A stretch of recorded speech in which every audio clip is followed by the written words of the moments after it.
자, 대기 중에 수증기 양이 얼마나 있느냐. 이걸 가지고 우리가, 자, 첫 번째, 포화 상태와, 이거를 포화 상태, 포화 공기라고도 불러요.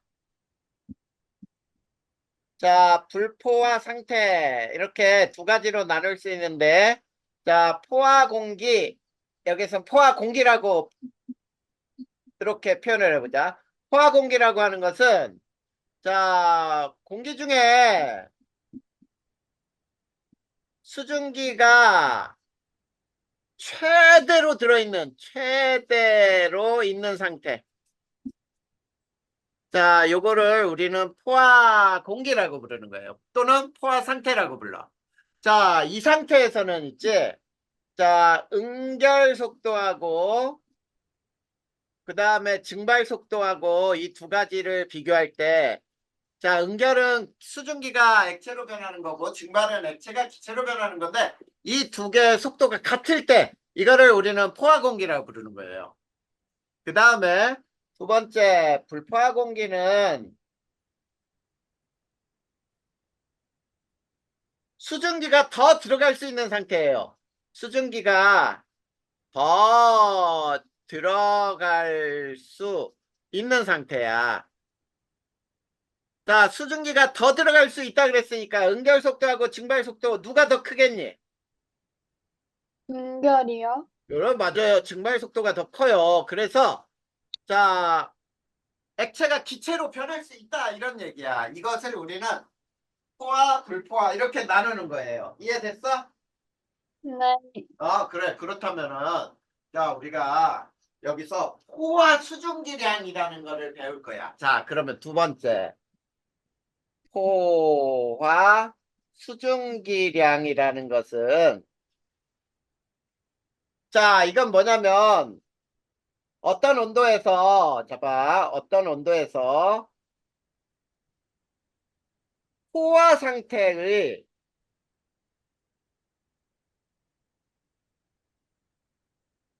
공기 중 수증기량을 우리는 포화 수증기량이라고 부르는 거예요. 어떤 온도에서 포화 상태의 공기 중 수증기량. 근데 이거를 이제부터 하나씩 설명을 해보면 이렇게 되는 거야.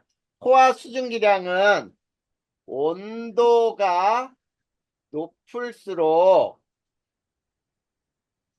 포화 수증기량이 커져요.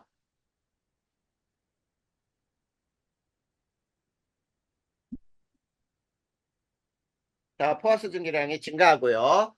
그러면 자, 이때 포화 수증기량이라고 하는 건 뭐냐면은 일정 온도에서 1kg의 공기 중 수증기량을 그램으로 나타낸 거예요. 1kg의 공기 중 수증기량을 그램으로 나타낸 거야. 알겠지? 최대 수증기량. 그리고 자, 세 번째. 자, 공기 1kg에 최대로 존재하는 수증기량이라는 얘기예요. 무슨 말인지 알겠지? 네. 그래. 이게, 그리고, 자, 포화 수증기량을 우리가 그래프로 한번 그려볼 거야, 이렇게. 자, 요게 온도고요. 자, 요게 포화 수증기량이에요. 자, 포화 수증기량의 단위는 그램 퍼 공기 킬로그램 이렇게 되는 거거든. 1kg 중에 몇 g이 있느냐? 그럴 때 이렇게 그래프가 온도가 높을수록 포화 수증기량도 늘어나요. 자, 요 공기, 요 선상에 있는 게 모두 포화 공기야. 자, 이 포화 공기는 무엇과 무엇의 속도가 같다고요? 연결 속도랑 증발 속도요. 증발 속도하고 응축 속도, 응결 속도 같은 말이야. 자, 요게 같을 때야. 그런데 자, 요 밑에는 모두 무슨 공기일까 그러면? 불포화 그렇지. 공기요. 불포화 공기가 되는 거야. 불포화 공기인 점은 얘는 무슨 속도가 더 크다고요? 증발 속도요. 증발 속도가 응축 속도보다 더 큰 이런 상태야, 지금. 그러면 A점이라고 해보자. 여기 A점. 자, A점은 지금 불포화 공기지. 네. 자, A점을 포화시켜라 라고 하면 A점 포화 방법 찾을 수 있겠어? 응축 속도를 자, 여기 봐. 증발, 이렇게 하면 되잖아. 올리면 되지. 네. 그러면 포화 공기에 만나잖아. 네. 그래, 이게 1번이야. 이건 뭘까, 그러면은? 생각해봐.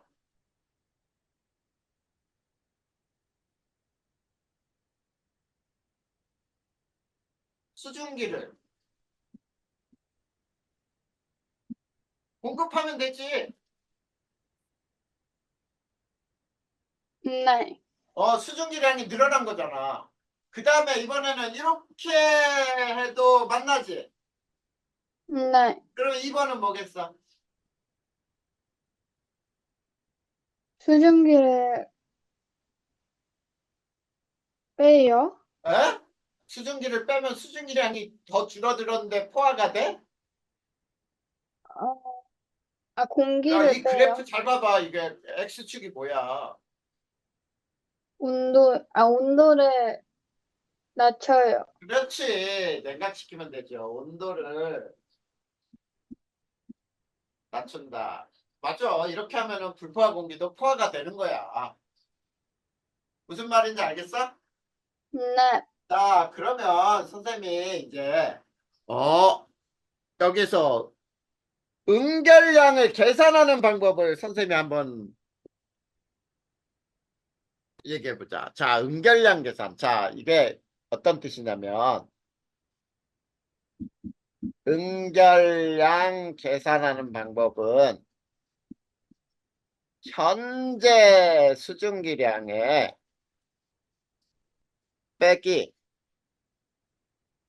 냉각한 온도의 포화 수증기량에다가 곱하기 자 여기 이거 가로야 곱하기 공기의 질량이에요.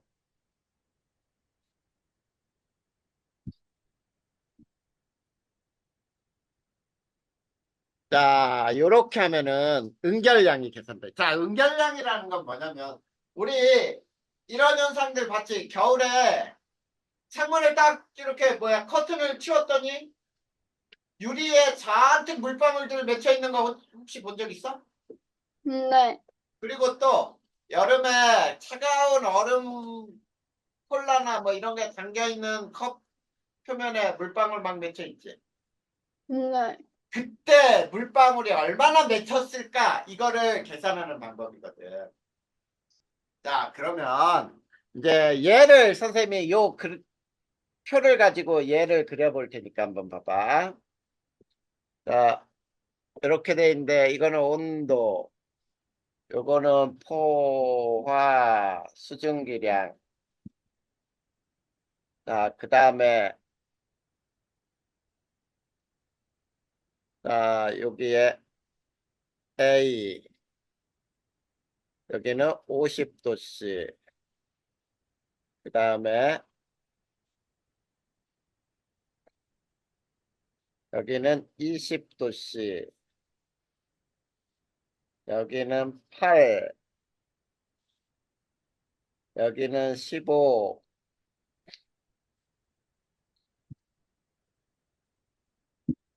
15.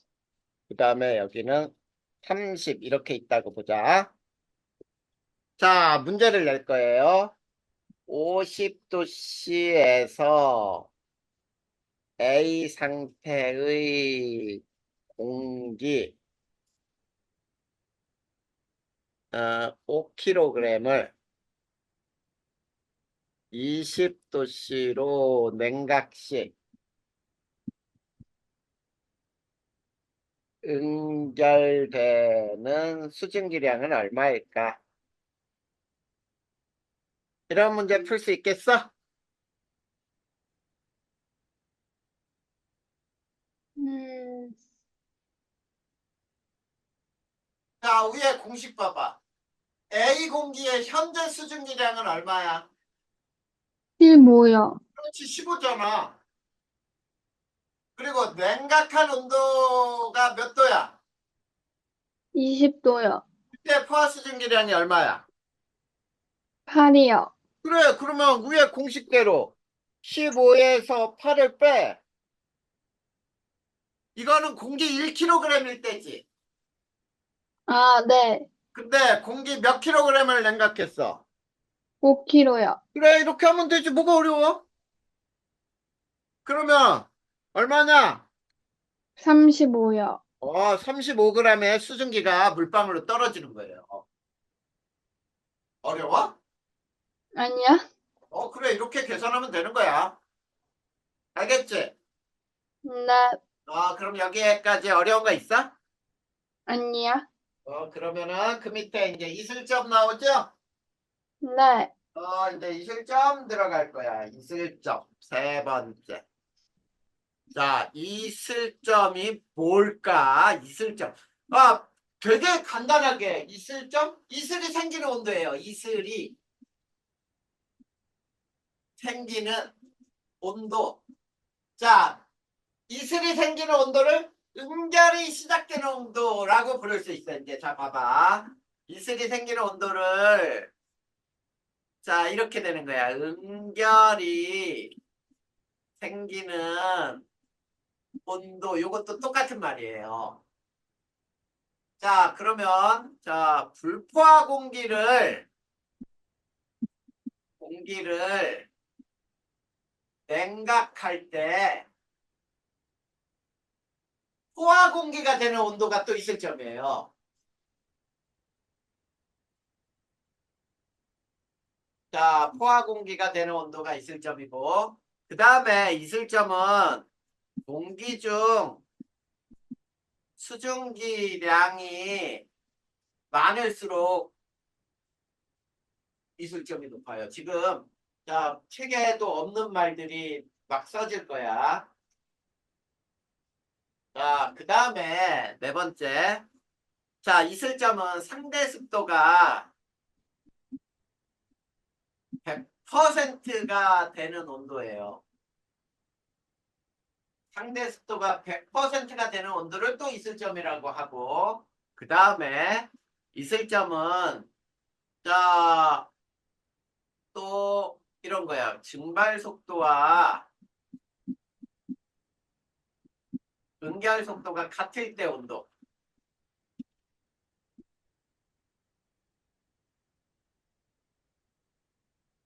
속도인 때의 온도.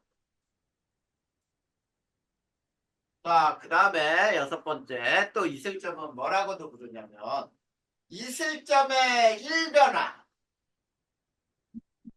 있을점 일변화는 작다라고 불러요. 자, 있을점의 일변화가 무슨 말인지 알아, 하윤아? 음, 있을점이 높을 때와 있을점이 낮을 때 차이야. 있을점이 높을 때와 낮을 때의 차이를 일변화라고 하는 거거든. 네. 네, 선생님이 위에다 뭐라 그랬어? 공기 중에 수증기가 많으면 이슬점이 높다 그랬지. 네. 그러면 이슬점의 일변화가 작다는 뜻은 무슨 뜻일까? 이게 굉장히 중요한 말이 있어. 자, 이슬점의 일변화가 작다는 뜻은 공기 중에 수증기량 변화는 크다, 작다? 작다. 그렇죠. 매우 작다. 거의 없다. 이런 뜻이에요. 거의 없다. 그러니까 이슬점이 변하지 않는 거지. 수증기량이 변하지 않아. 알겠지? 그러면 선생님이 그림으로 한번 설명해 볼 테니까 봐봐. 자, 이렇게 여기가 온도고 여기가 포화 수증기량 그래프인데 자, 여기에서 잘 보자. 여기에서 A, B가 있다고 해보자. A, B. 자, 요 A와 B는 온도가 같은 거죠? 네, 그리고 포화 수증기량도 같지? 네, 근데 A의 이슬점은 어디냐면 A를 쭉 내려. 그랬더니 맞나? 여기가 A의 이슬점이야. 그러면 B의 이슬점은 쭉 내려. 그랬을 때 맞나? 여기가 B의 이슬점이거든. 네, 봐봐. 그러면 누가 이슬점이 더 높은 거야? A요. A가 더 높잖아. 왜? 수증기가, 현재 수증기가, 여기는 현재 수증기, 여기는 이게 현재 수증기지? 네, 그래, 현재 수증기가 A가 더 많으니까 이슬점도 더 높은 거지. 이해됐어? 네, 아, 불포화 공기를 냉각할 때 포화 공기가 되는 온도가 이슬점이구나. 이렇게 알면 돼요. 됐니? 네, 그러면 이슬점도 끝났네. 거기에 이슬점의 응결량 계산하는 방법 나와 있지?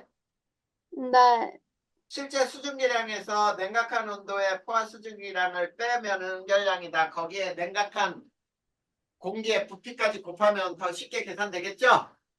네. 그럼 거기까지 끝난 거예요. 그러면 한 장 넘겨봐. 이제 상대 습도가 나오잖아. 네, 습도를 배울 거예요. 상대 습도.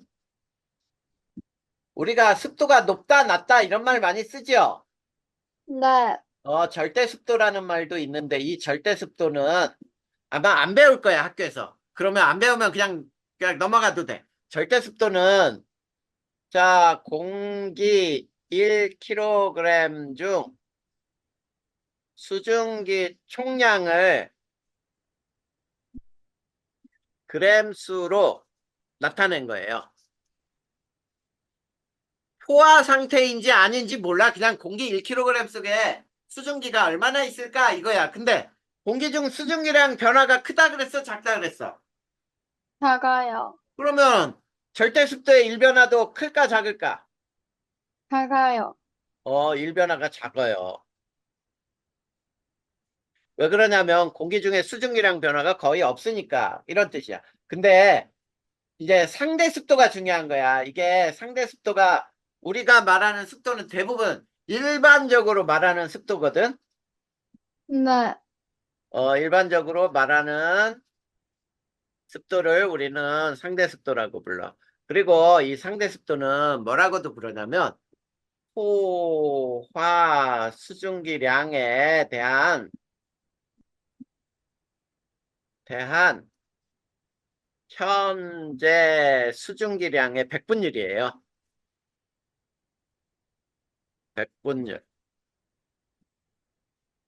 그러면 우리 상대 습도의 공식을 하나 외워야 되겠다. 그치? 네, 이거 외워야 돼요. 상대 습도 공식. 상대 습도는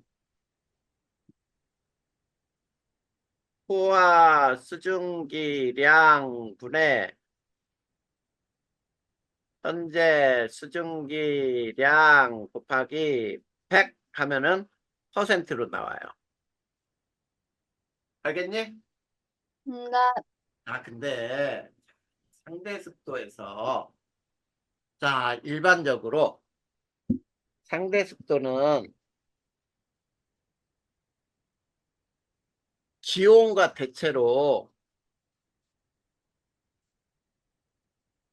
반대 분포를 가져요. 자, 기온과 대체로 반대 분포를 갖는다라는 말은 뭐냐면 이런 뜻이야. 기온이 높으면 습도는 어떻다?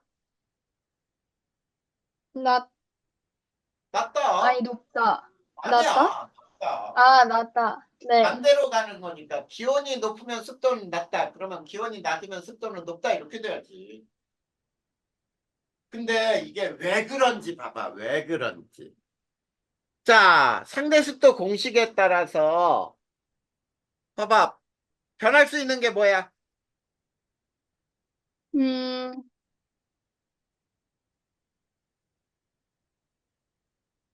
포화 수증기량하고 현재 수증기량하고 변할 수 있는 게 뭐냐고.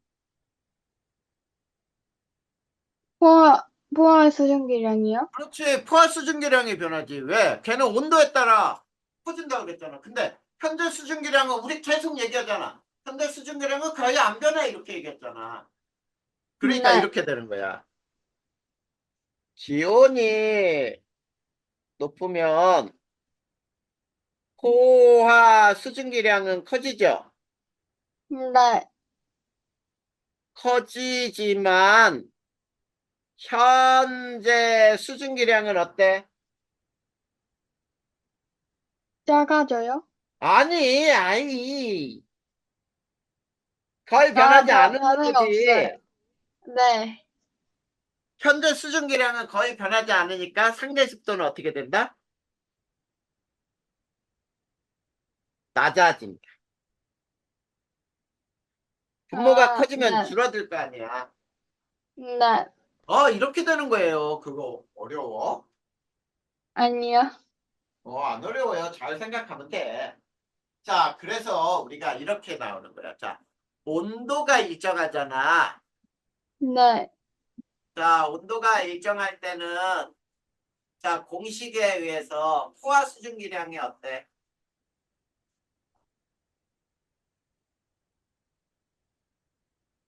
포화 수증기량이 일정해요? 일정하지? 네.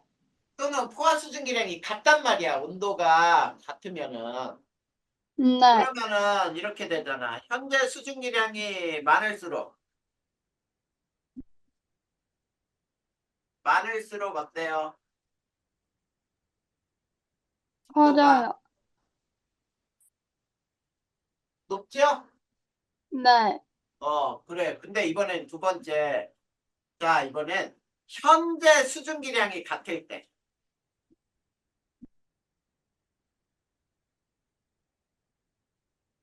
즉 무슨 얘기냐면 현재 수증기량은 똑같을 때 그러면 기온이 높으면은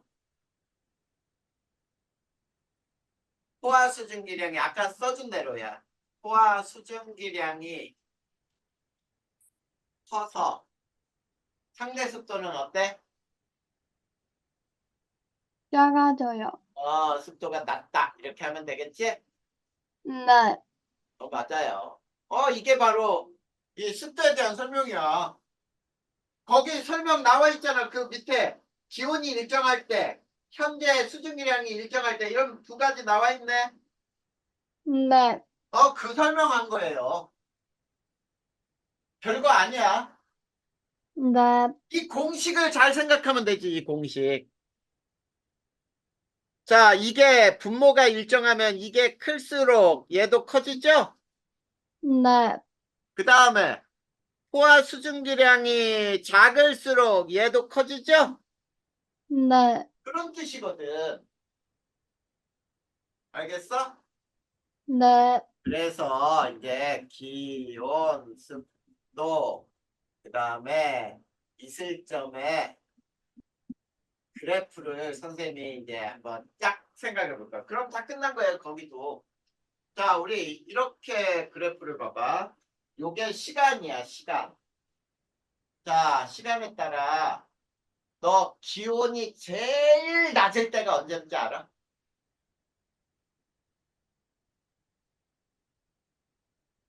하루 중에 온도가 아침? 제일 낮을 때가 언제일까? 아침이요? 아침? 언제? 해 뜨기 바로 전. 왜냐면 해가 뜨면은 이제 따뜻해지지. 네. 그러니까 해 뜨기 전이 제일 온도가 계속 내려갔을 거 아니야. 우리가 해 뜨는 시간이 대략 평균 6시라고 해봐. 그러면 06시에는 기온이 제일 낮겠다. 그치? 네. 그리고 기온이 제일 높은 시간이 몇 시일까? 12시요. 아니에요. 14시예요. 왜 14시인지 알아? 해가 가장 높이 뜰 때가 12시야. 네. 근데 땅도 가열되는데 필요하지, 시간이? 아, 네. 그래. 너 해가 뜨자마자 바로 뜨거워지나? 아니요. 아니지. 그러니까 가열될 때 시간이 필요해. 그래서 가장 더운 시간이 오후 2시 정도예요. 여름에도 제일 더운 게 12시가 아니고 오후 2시쯤이야. 이게 기온이면, 자, 봐봐. 기온하고 습도는 반대 분포라 그랬지. 네. 그러면 습도는 이런 형태로 변할 거예요. 이렇게 변하면 이건 습도. 알겠죠? 네. 자, 이슬점은 하루 중에 거의 변화가 있다 그랬어, 없다 그랬어? 없어요. 없으니까 이게 이슬점 이렇게 돼. 여기 이해됐어? 네. 그러면 요것도 끝난 거예요. 별거 아니네?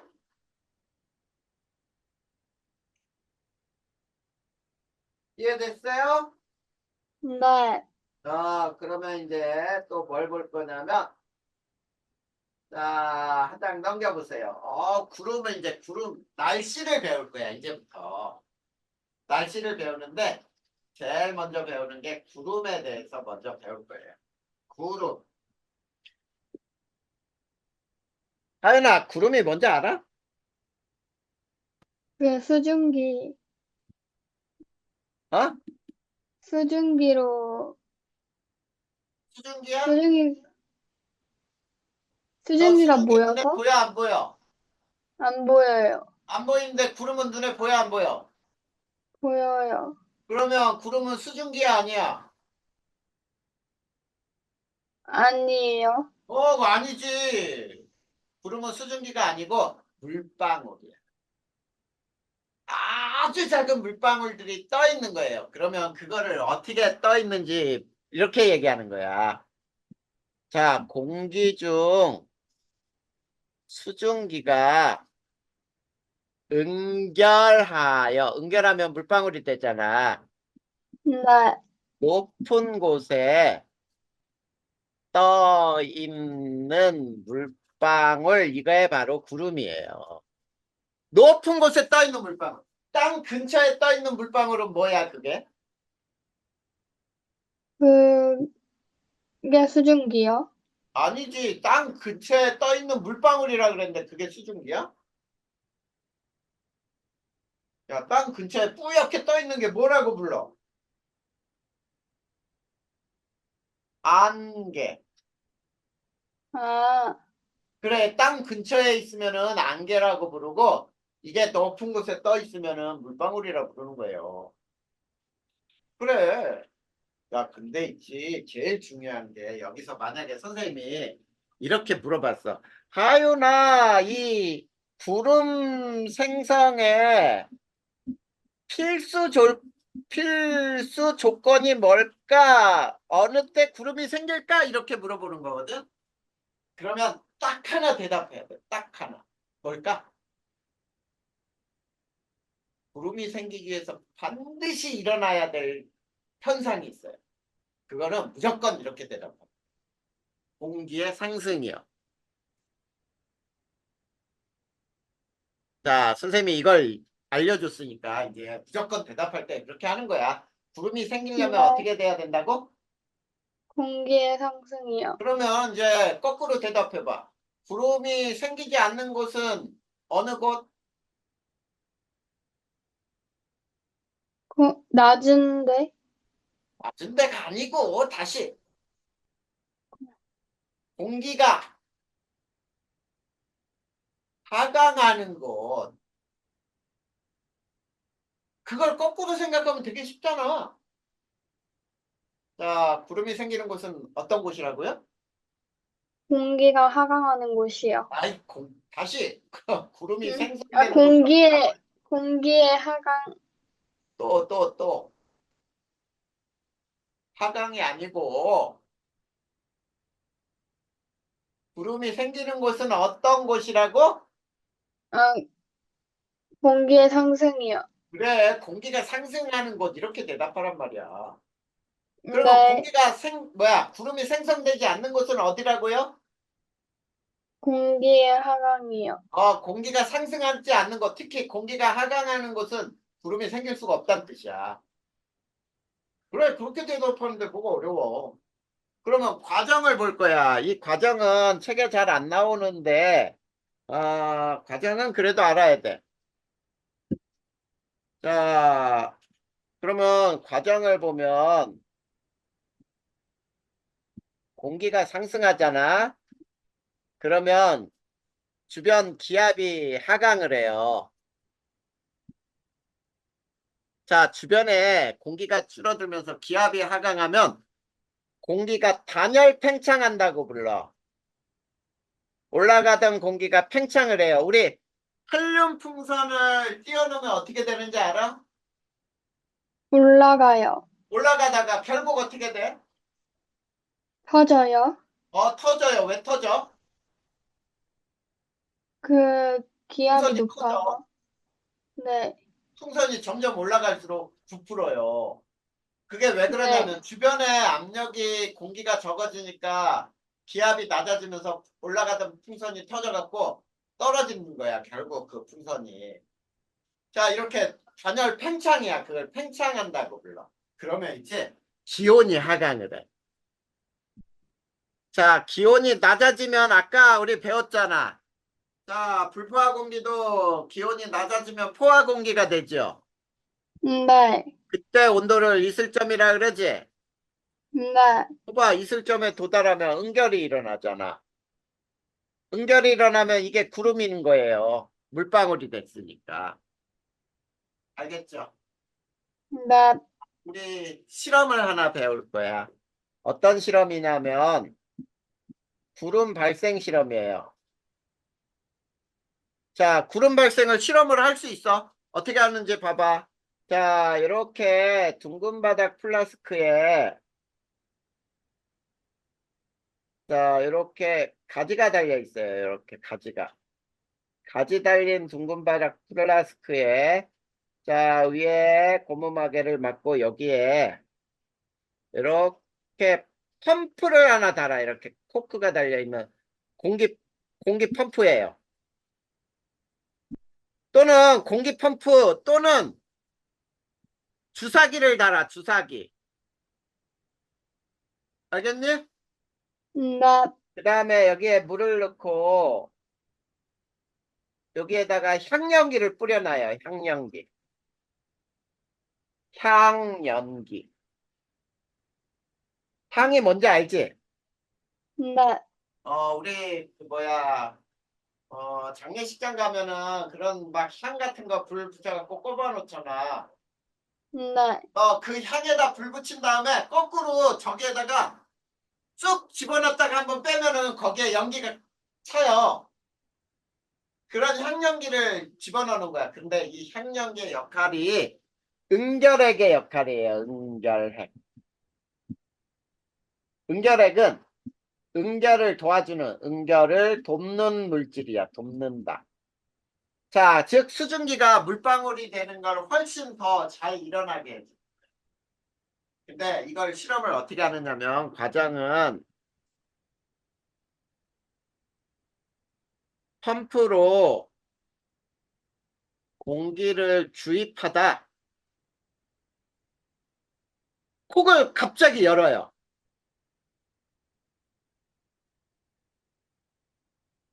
그러면 막 공기로 펌프로 막 집어넣다가 그 콕을 갑자기 열면 어때? 공기가 막 압축되다가 픽 하고 공기가 빠져나오겠지. 네, 그렇게 빠져나와요. 또는 주사기를 피스톤을 갑자기 당겨요.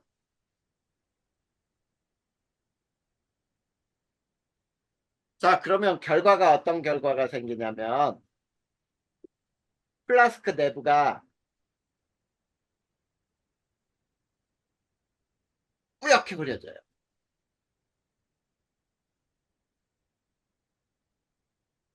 즉 뿌옇게 흐려진다는 말은 그냥 바로 느낄 수 있어. 뿌얘져 버려 안에가. 그러면 뿌얘졌다는 얘기는 그 속에서 어떻게 된 거니? 플라스크 내부가 응결이 일어난 거겠지? 네. 기온이 하강한 거예요. 그리고 습도는 커진 거예요. 플라스크 내부가 이렇게 변한 거야. 그러면서 뿌옇게 흐려진 게 바로 뭐냐? 구름이 발생했구나 이런 뜻이야. 알겠어? 네. 자, 그러면 구름이 발생하는 경우 몇 가지 알아볼 거야. 자, 아까도 얘기했지만 구름이 발생하는 경우는 어떤 경우라고요? 공기가 상승하는, 그렇지, 공기가 상승하는 경우. 그러면 공기가 상승하는 경우는 어떤 때 상승하냐면 지표의 가열이에요, 가열. 이거를 지표의 부등가열이라고 하거든. 자, 네. 우리 2학년 책에서도 열 배웠잖아, 열. 네. 뜨거운 공기는 어떻게 돼요? 위로 올라가요. 가열됐으니까 여기 봐. 땅이 여기가 가열이 됐어. 여기가 뜨거워졌어. 그러면 요 근처에 있는 공기도 어때? 위로 올라가요. 그렇지. 뜨거워졌으니까 위로 올라가지. 이러면 올라가니까 여기서 구름이 생기는 거예요. 알겠지? 네. 자, 어느 날 학교 갔더니 친한 친구 표정이 너무 안 좋아. 그러면 우리가, 야, 너 왜 이렇게 표정이 안 좋아? 너 무슨 일 있어? 막 물어보지. 네. 그러다가, 야, 너 왜 이렇게 표정이 저기압이야? 이렇게도 표현하지. 그런 표현 안 네. 하나? 네. 저기압인 곳이, 자, 표정이 안 좋다는 얘기는 저기압이야. 왜 너 저기압이야? 저기압에선 날씨가 어떻다? 안 좋다. 안 좋다. 저기압 중심인 곳에서는 흐려요. 왜 흐려? 흐린 이유가 뭐야? 구름이 많기 때문에 흐리다 그러는 거 아니야? 네. 그러니까 저기압에서 구름이 많다는 얘기는 상승 기류가 많다는 얘기 아닐까? 아, 네. 그래. 그래서 구름이 많은 거예요, 저기압에서는. 그리고 또 우리 높은 산에 보면 여기에 중턱에 막 이렇게 구름들 있는 거 봤어? 네. 그게 왜 그런지 봐. 공기가 여기 있는 공기가 막 이동하다가 산에 딱 부딪히잖아. 네. 그리고 이렇게 산을 타고 올라가요. 이거 봐, 상승하죠. 이걸 뭐라고 부르냐면 공기가 산을 타고 오를 때라고도 불러요. 그래서 산 중턱에 공기가 구름을 만든 거야. 그 다음에 네 번째, 찬 공기와 더운 공기가 만날 때. 그러면 자, 하윤아, 찬 공기하고 더운 공기가 만났어. 그럼 누가 상승해야 돼? 더운 공기요? 그렇지. 더운 공기가 상승해야지. 근데 그 더운 공기가 상승하는 데는 두 가지 경우가 있어. 봐봐. 찬 공기가 더운 공기를 막 밀어 올려요. 그러면은 막 밀어 올리니까 막 올라가. 이게 한랭전선에서 만들어지는 구름이에요. 여기서 미리 전선은 뒤에서 배울 거니까 미리 알고 요거는 구름을 저군이라고 불러. 저군. 저군이요. 근데 더운 공기가 찬 공기를 밑으로는 못 들어가니까 타고 올라요. 이렇게 찬 공기를 타고 오를 때는 온난 전선에서 만들어지는 충운형의 구름이 생긴다라고 얘기해. 충운형. 그러면 적은형이 뭐고 충운형이 뭘까? 이것도 알아야 되겠다, 그죠? 네. 그래서 구름의 분류를 배울 거예요. 구름의 종류를 배운다는 뜻이야. 구름의 종류. 자, 구름의 종류는 몇 종류가 있는지 알아? 음, 네 개? 네 개? 아, 네가 알고 있는 그룹 네 개 얘기해봐. 몰라요. 그런 종류는 어, 높이와 모양에 따라 10가지 따라 10여 종으로 분류를 해요. 선생님은 10가지 다 알고 있지만 10가지 모두 너는 안 외워도 돼. 네, 그중에 이제 중요한 것만 알면 되는데 이거는 별로 안 중요해. 학교에서도 잘 안 알려줄 것 같아. 높이에 따라. 네, 높이에 따라서 할 때는 있지. 자, 상층은 아주 높은 곳에서 생기는 구름을 상층운이라고 불러. 그 앞에는 권자가 붙어요. 권운, 권층운, 권적운, 층은 적운이라는 말이 있다. 그쵸? 그리고 네, 중층운에는 가운데 층 정도에서는 고가 붙어요. 고층운, 고적운, 그리고 하층운에는 아주 낮은 곳에서 생긴 구름인데 얘는 그냥 층운, 층적운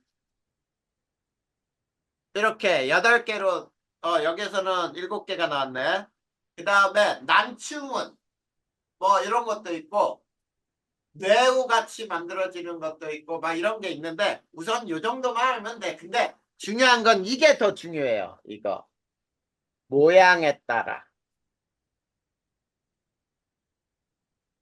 자, 모양에 따라서는 꼭 잘 알고 있어야 되는데 자, 여기서는 적운이 있어요. 적운형. 적자가 한문으로 쌓을 적자라고 불러. 쌓는다. 그러면 구름을 차곡차곡 쌓으면 수직구름이 되지. 네, 수직구름이야. 그리고 혹시 뭉게구름이라고 들어봤어? 네, 뭉게구름이 바로 적운형이에요. 어느 하늘 보면 이렇게 뭉게구름은 뭉게뭉게 이렇게 피어있지. 네, 이런 게 적운형이야. 그러면 이 적운형을 어느 때 만들어지는 거냐면 강한 상승기류가 있을 때, 상승기류가 강할 때, 상승기류가 강할 때 만들어지는 구름을 적운이라고 부르는 거고, 그 다음에 층운형은 수평구름이에요. 자, 수평구름 중에 양떼구름 뭐 이런 거 들어봤니 혹시? 네, 아주 얇은 구름 있잖아. 그래, 아주 얇은 구름. 이게 수평구름. 이거는 자, 상승기류가 약할 때 만들어지는 거예요. 그러니까 상승기류가 약하니까 이렇게 높은 구름이 안 생겨. 옆으로 생겨, 이렇게 구름이. 옆으로 이렇게. 알겠지? 네, 그러면 구름의 종류까지도 끝났네? 그러면 이제 우리가 강수 이론 2가지만 배우면 돼. 그러면 그 페이지까지 단원 하나가 또 끝나요. 근데 설명은 되게 빨리 끝났는데 문제는 또 듣다 많아지지? 네.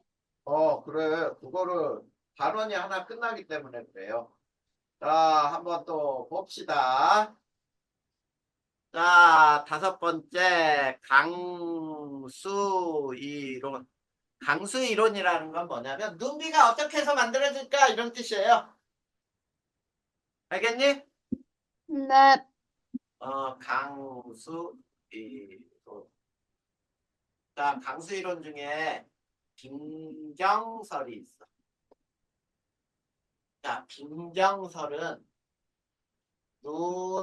비가 내리는 지역에서 쓰는 이론이에요. 눈도 내릴 수 있고 비도 내릴 수 있는 지역. 우리나라 같은 데지. 네, 온대지방 또는 한대지방. 자, 이런 데서 눈도 내리고 비도 내리거든.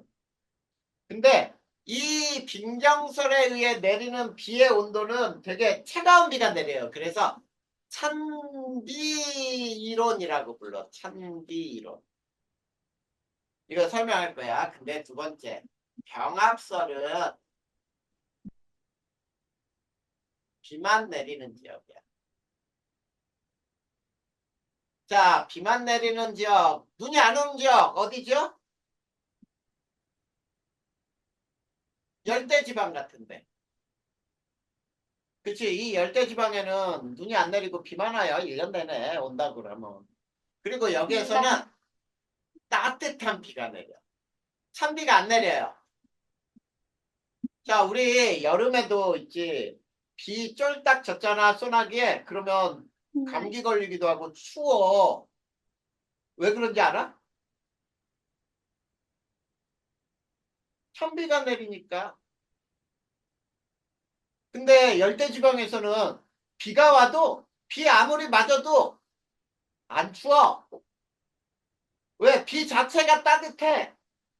아, 그래, 그래서 막 거기 그 열대지방 사는 사람들 비 와도 그냥 우퉁 벗고 있고 비 맞았고 막 그러잖아. 네. 그런 게 따뜻한 비기 때문에 그래. 그러면 그 두 가지 이론을 선생님이 이제 왜 그런지 살펴줄 거예요. 자, 그러면 이제 구름이 이렇게 돼 있어. 자, 이렇게 구름은 밑바닥은 평평해요. 근데 빈경설은 어떻게 구분이 돼 있냐면 세 개의 층으로 구분이 돼 있어요. 여기는 영상의 온도, 여기는 0도씨, 여기는 영하의 온도. 이렇게 높은 곳이. 근데 영하의 온도에서는 있지, 이 안에 구름 속에 뭐만 있냐면 빈경만 있어요. 빈경. 빈경이 뭐냐면 얼음알갱이야. 굉장히 작은 얼음알갱이가 빈경이에요. 근데 0도씨에서는 이렇게 빈경도 있고 물방울도 있어. 빈경 플러스 물방울이 있어요. 근데 이곳이 어떤 일이 발생하냐면 물방울은 증발이 일어나요. 그래서 물방울은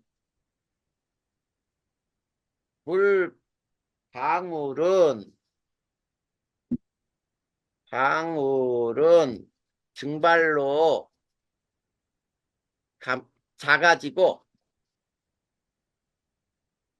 빈정이 성장을 해요. 커진다. 물방울에서 증발한 물이 있지? 빈정에 달라붙은 거야. 네. 그래서 얼어. 그리고 요 밑에는 뭐만 있냐면 물방울만 있어요. 이렇게. 물방울. 그러면 어디가 문제냐면, 자, 저 빈정하고 물방울이 있는 곳에, 자, 이 빈정이 여기에 막 달라붙어. 달라붙어서 커지잖아. 네. 그러다가 떨어지다 녹으면 뭐가 돼? 비요. 그렇지. 녹으면 찬비잖아, 찬비. 얼음이 녹았으니까. 네. 그 네. 다음에 녹지 않으면 뭐야? 눈이요. 그렇지. 이렇게 해서 눈하고 비가 내릴 수 있는 게 빈정설이에요. 근데 병합설은 뭐냐면, 자, 구름이 이렇게 다 똑같이 있다고 해도, 요 안에는 뭐만 있어? 물방울이요. 요 안에는 물방울만 있어요, 물방울. 근데 물방울들이 부딪히고, 부딪히고, 부딪히고, 부딪히고, 그러면 이게 커지지? 네. 물방울도 부딪히면 커져요. 이게 병합설인 거야. 그래서 합쳐졌다 이런 얘기거든. 그래서 합쳐져, 합쳐져, 커지면 비로 내리는 거야. 그러니까 여기에서는 따뜻한 비일 수밖에 없지. 빈정이 녹은 게 아니니까 차갑진 않겠지. 그래서 이럴 때는 따뜻한 비 이론이라고 부르는 거야. 알겠냐? 네. 이렇게 해서 구름 강수 이론까지가 끝난 거야. 자, 그러면 여기까지 이해 안 되는 거 있어요? 아니요. 자, 페이지 64, 65쪽 봐봐. 아까 우리 수증기량 계산하고 하는 거, 막 응결량 계산하는 거 있었지? 네. 그래. 그거 가지고 습도 계산하는 문제도 있거든. 요거 한번 쭉 또 해봐야 되고. 그 뒷장 한번 봐봐. 구름 발생 원리 해가지고 또 실험 나오지? 네. 거기에 보면은 간이 기압 펌프가 있죠? 장치. 네. 네. 그걸로 꾹꾹꾹 누르다가 거기 코크를 딱 열어버리면은 갑자기 공기가 빠져나오면서 팽창하는 거야. 그리고 거기 향을 넣어서 향연기 집어넣는 것도 나와 있죠? 네. 그 향연기는 응결핵의 역할이에요. 알겠지? 네. 아까 선생님이 다 설명을 했어. 여기까지 질문할 거 있어? 아니요.